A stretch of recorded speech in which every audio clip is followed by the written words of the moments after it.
સુરત જિલ્લામાં ભારે વરસાદના કારણે 2 દિવસ વીતી ગયા. હજુ પણ તારાજીના દ્રશ્યો સામે આવી રહ્યા છે. ખાસ કરીને ખાડીપુરના કારણે આસપાસના વિસ્તારોની સ્થિતિ ખૂબ જ ખરાબ છે.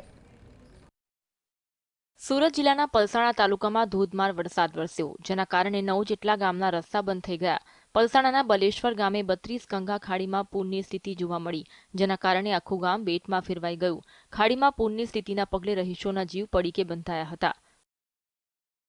સુરત જિલ્લાના બારડોલીમાં ભારે વરસાદ બાદ નગરપાલિકાની પોલ ખુલી ગઈ.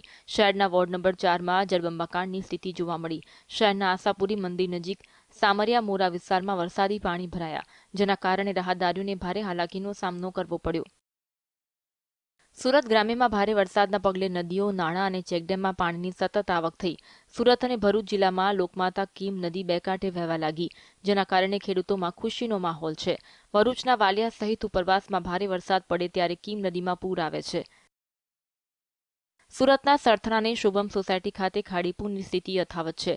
સ્થાનિક તંત્રના અધિકારીઓ અને સફાઈ કર્મચારીઓ સોસાયટીમાં દેખાયા નથી. સ્થાનિક લોકો જાતે સાફ સફાઈ કરતા નજરે પડ્યા હતા, જેને કારણે સ્થાનિકોમાં રોષ જોવા મળ્યો હતો.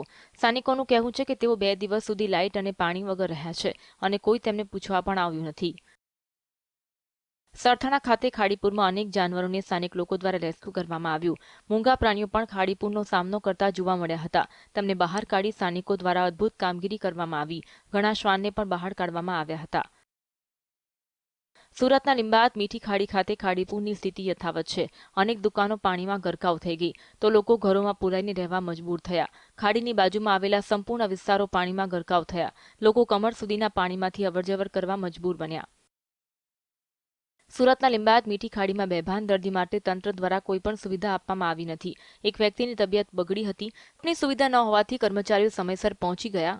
બોટની સુવિધા હોવાથી કર્મચારીઓ સમયસર પહોંચી ગયા હતા, પરંતુ 108 સુધી દર્દીને પહોંચવામાં 30 મિનિટ લાગી હતી. Bureau report, GSTV.